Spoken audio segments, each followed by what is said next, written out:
Natasha Richardson and Kenneth Branagh in A Month in the Country. Film on 4, Take 2, next Sunday at 10.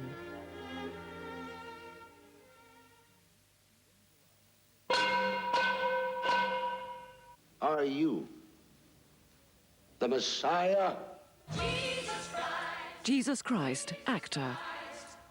They gave me a blonde wig and a blonde beard. Hero. He doesn't kiss anyone. He doesn't fall in love. Revolutionary. I'm the end of the old law and the beginning of the new one. And above all, controversial. It's filthy, indecent. From the Turin Shroud to the Last Temptation of Christ. Why have you forsaken me? A fascinating history of Jesus Christ, the movie star, Easter Monday at 7 on 4.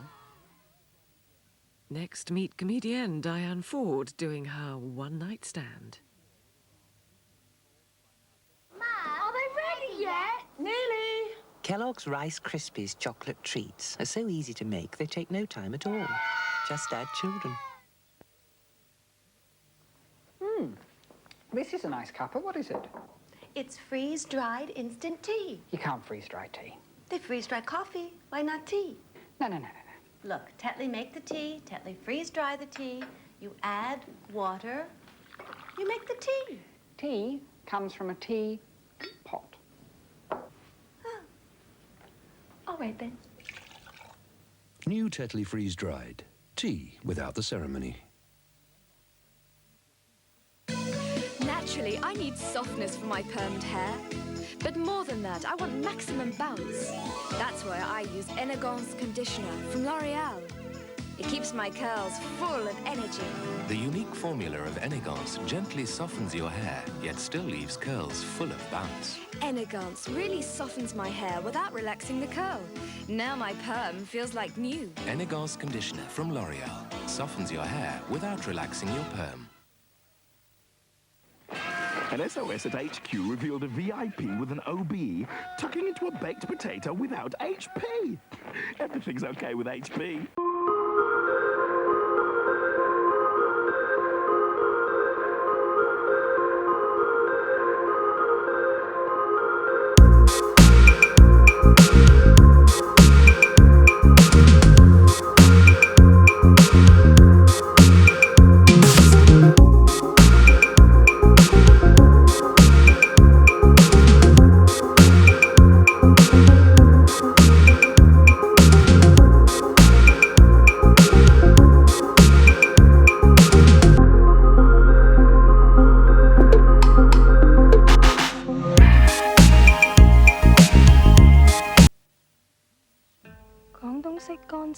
Cantonese beef, made simple by Sherwood's.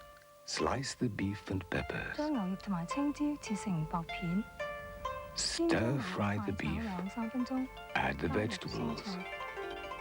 Add Sherwood's black bean sauce, coating the ingredients evenly. Finally, serve with noodles.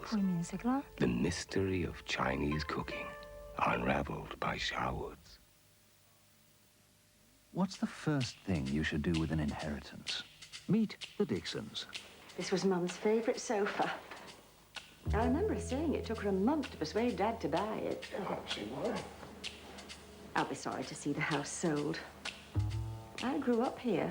Still, the money will come in useful. I suppose it's the miller's turn to make a family home of it now.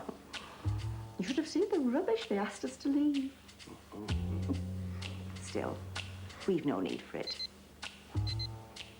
We don't need Mum and Dad's money either. We'd much rather they'd spent it on themselves. As for what we'll do with the money from the estate... You quite fancy buying a new car. We haven't really thought about it, have we? If you want to earn high interest while you decide what to do with an inheritance, meet the Midland, the listening bank.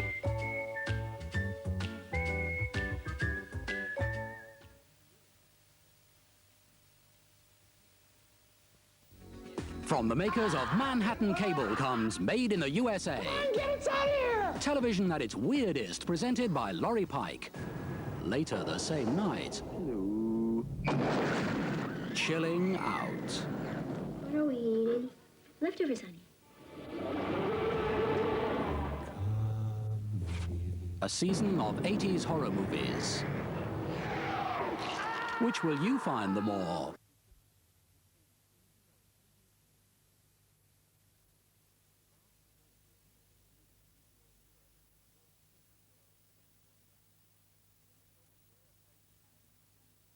Was shot down. An American, Eugene Hassenfuss, was captured. More seriously for Oliver North, records found in the wreckage revealed that the network supplying the Contras had been making calls to his phone in the White House. Despite protestations that he had been doing nothing illegal, North and the CIA began destroying all traces of their operation in Central America, including, as North now reveals, blowing up their own planes. In hindsight, it's very clear that was the beginning of the end. The shoot down in early October of '86 began the unraveling of the whole operation. And in my own particular case, I was meeting with the Iranians in Europe when it happened. I flew back immediately. Our immediate goal was to recover the bodies of the two downed Americans who had been killed in it, and safely get Eugene Hassenfuss returned to the United States. He was the man who had been shot down. But when Bill Casey, the head of the CIA, learned of the shooting down of this plane in Nicaragua, what did he tell you to do?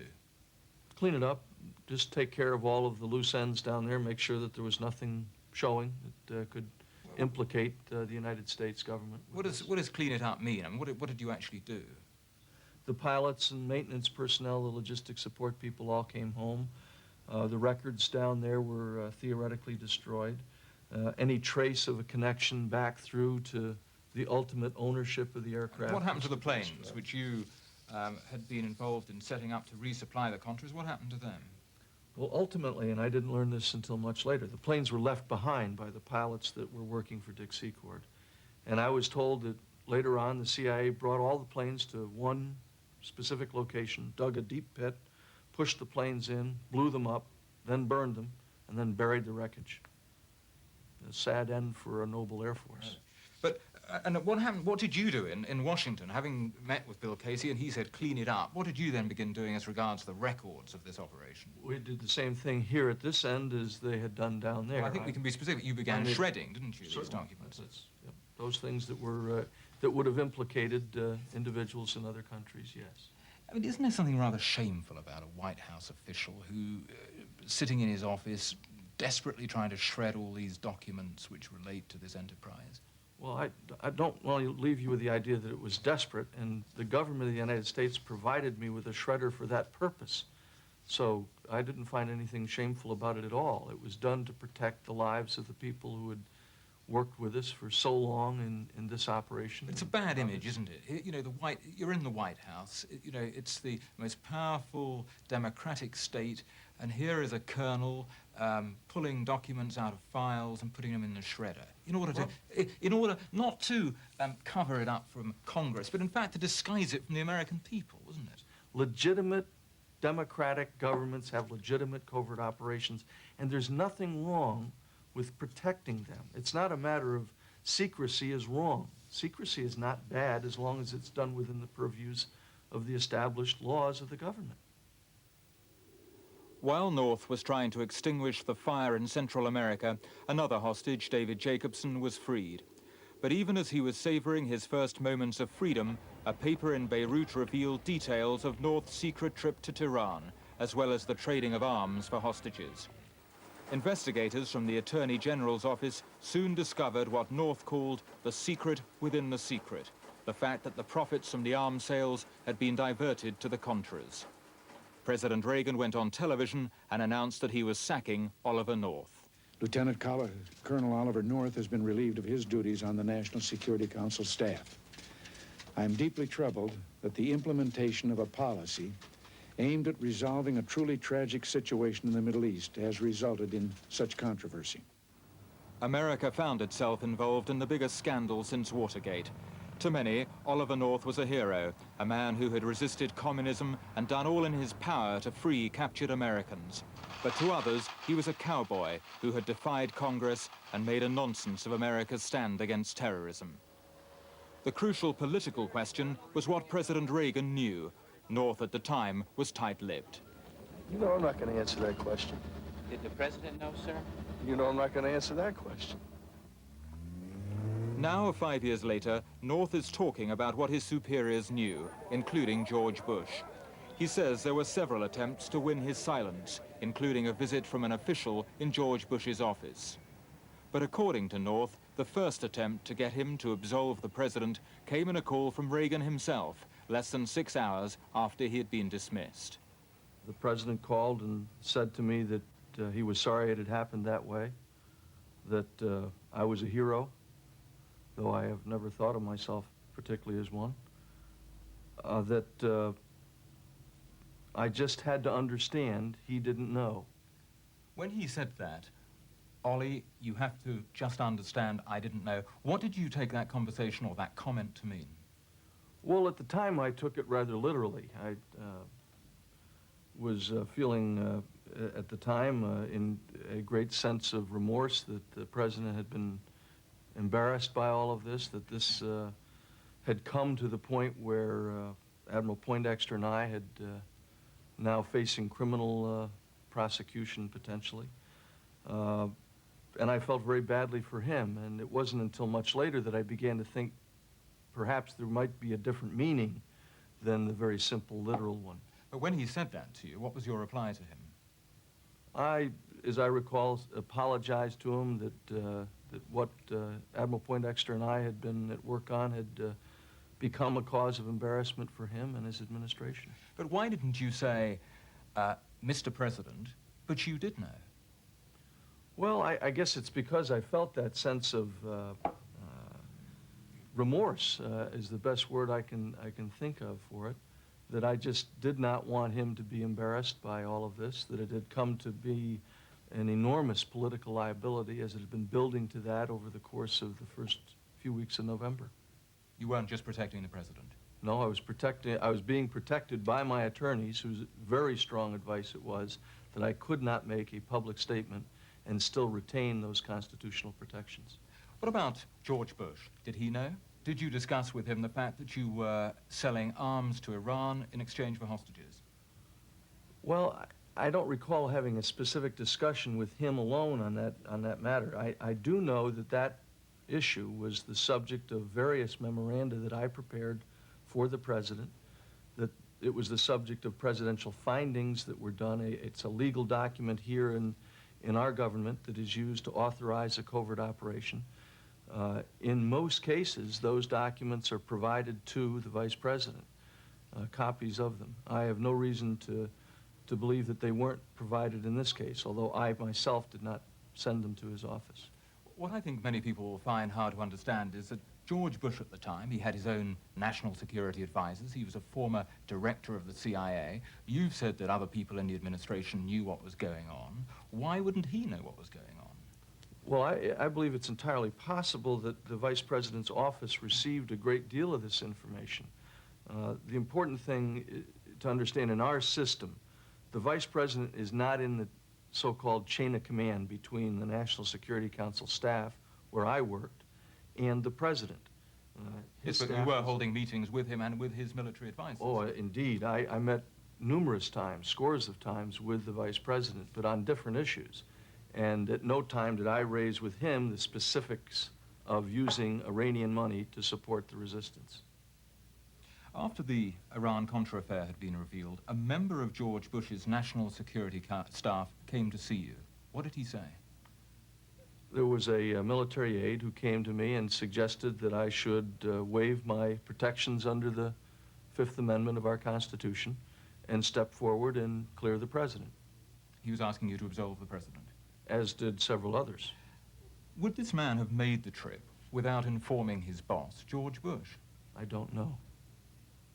And you've admitted that you lied to the Congress, is that correct? I have. North endured a congressional inquiry and was later convicted of destroying documents and obstructing Congress. As best I am able. But this September, all his convictions were quashed. North still believes, with some bitterness, that he has had to take the blame for operations approved by his superiors. For 5 years, my family and I have been under fire. Do you regard this now as a clearance, as an exoneration? Oh, that's exactly what it is. Totally exonerated, fully, completely. I don't have another word for it. Help me. It wipes the slate. So Oliver North has walked free, the hostages have been less fortunate. In the months after the Iran-Contra affair, many more Westerners were seized in Beirut, and it wasn't until over 3 years later that hostages began to be released. During this period, was the British government informed that weapons were being traded for hostages? I don't believe Her Majesty's government was told, no. If they were told, I didn't tell them. You think they weren't told? But, you know, the British had hostages too. I mean, having set the precedent of trading arms for hostages, and what was to become of the British hostages? In all of the transactions that I was involved in, the demand was not only for the release of the Americans, it was for all of the Western hostages and the Israeli MIAs and POWs. You're saying that you would have bought British hostages as well with the weapons? In fact, our demand was consistent throughout. All of the Western hostages, the Americans, the British, I believe there were West Europeans there too, as well as the Israeli POWs. There's no reference in any of your documents about trying to rescue people or trying to buy people like John McCarthy. Oh, it always refers to all of the Westerners, indeed. A few moments ago, you mentioned Father Jenko, one of the hostages who came out during your period, and you said, well, we got him out. I want to quote to you what Father Jenko said to us. He said, here am I, a single man with no wife and family, and my freedom was bought with weapons that would kill other people. What tremendous foolishness. I have no comment to make on his assessment of it. I didn't choose that he would be the one, the Iranians or the Beirut terrorists did. But what is your comment about what he was saying about your policy? Well, I would only refer you back to David Jacobson, who was also one of the three, who said he's eternally grateful. Father Jenko's point is here you were buying lives, weapons that would kill other people. What do you say about that? And I say that I'm glad we were able to get at least 3 Americans free. By trading arms for hostages, did you not effectively establish a price for a hostage? 1 hostage equals 500 TOW anti-tank missiles. That was the going rate. And indeed, that's the worst part of it. Having worked in this as long as I did, and having arrived at a price for a human life of 500 TOW missiles, is to me perhaps the most deplorable part of the whole thing. One individual in particular has paid a heavy price for Oliver North's hostage deals, and that's Terry Waite. At the time, he was trying to negotiate the release of the hostages on humanitarian grounds. He worked closely with Oliver North without realizing that the colonel in the White House was trading arms. Some believe that North used Terry Waite as a cover for his operation. When the secret was revealed, it undermined Terry Waite's credibility with the captors. He returned to Beirut shortly after his links with North were exposed and became a hostage himself. He's still a prisoner today. Do you pray for the hostages still? Every day. Do you pray for Terry Waite? I do. What do you pray about? I pray that the good Lord would soften the hearts of those who hold Terry and Terry Anderson and the others, that they might return to their families. Beirut was and is a dangerous place. I mean, how courageous, was a man like Terry Waite? Incredibly so. Terry was brave beyond my ability to describe it for you, Gavin. It took extraordinary courage, extraordinary faith, and a deep sense of wanting to help in a way that I think is selfless and a beautiful thing. What exactly was his role in relation to you and releasing the hostages? Well, Gavin, Terry was a representative of the Church of England. He had a relationship with the American Anglican Church and the Episcopal Church here in the United States. And he was selfless in his efforts to achieve the release of the Westerners who were being held there. I want to put something to you which is in the public domain. Did you use him as a cover to conceal the fact that arms were being traded for hostages? Gavin, I don't think it's helpful to Terry or to any of the other hostages to to talk about what his relationship was or wasn't, in that it's easy to misunderstand anything that I might say, any denial that I might give, and there's no point in exposing him to further jeopardy. Well, let me ask you, do you feel he was an innocent victim of this affair? Certainly he is an innocent victim. And do you yourself feel any guilt as regards how you dealt with him? Guilt? I have a hard time with the use of the word. Do you feel any responsibility about the fact that an envoy who you worked with ended up as a hostage? I feel an incredible sadness that a man that I know personally, a man for whom I have enormous regard for his courage and his selflessness on behalf of his fellow man, has been for years chained to a dungeon in Beirut. And do you feel any responsibility for that? I would just as soon leave it at that. Are you a man now who is essentially repenting of mistakes made, or do you believe that what you did was right? Gavin, I'm a frail, flawed mortal just like the rest of us. I make mistakes every single day. If I ever doubted, I need only check with my teenage children. The endeavors in which I was involved were fraught with error and human frailty. I believe that the goals in both cases were noble. Oliver North, thank you very much for talking with us today. Thank you. Thank you, Gavin.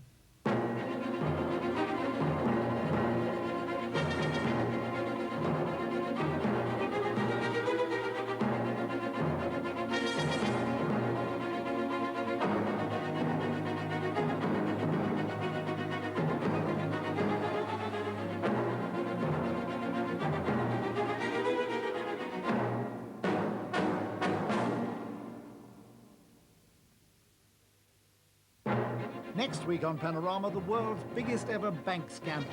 BCCI was launched as the bank for the third world. Instead, it became a byword for fraud. It laundered drug money, it ran arms deals, its depositors ranged from oil sheikhs to shopkeepers. In the end, it left them all high and dry. We trace the multi-billion-pound saga of BCCI around the world. We discovered new evidence about the frauds, and we examined why it took so long for the international banking authorities to act. That's The Bank That Didn't Add Up. Panorama next Monday at 9:30. In 20 minutes on BBC Two Newsnight, we'll have the latest from London's Guildhall on John Major's speech about Britain and Europe.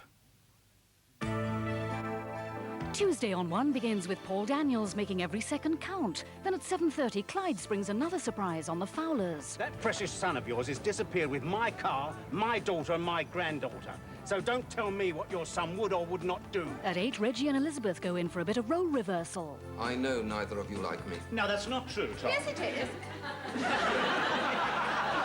He was a bearded prig, and now he's a pompous twit.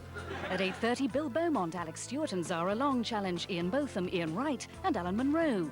Then everything's at stake for the girls of Shangri-La Electronics. Who was it reckoned me in with a chance of a medal? At this rate, you'll be lucky not to be disqualified for GBA. And in Film 91, Barry Norman reviews the new releases, including City of Hope. I was hoping that we could cut some kind of a deal here. You mean a personal deal? Well, I hear that you got your brother-in-law on Meth Anthony's payroll. What does that mean? You guy on the council. And this is Tuesday on One. Now back to Monday night, and it's time for this week's Police Notes in Coprock.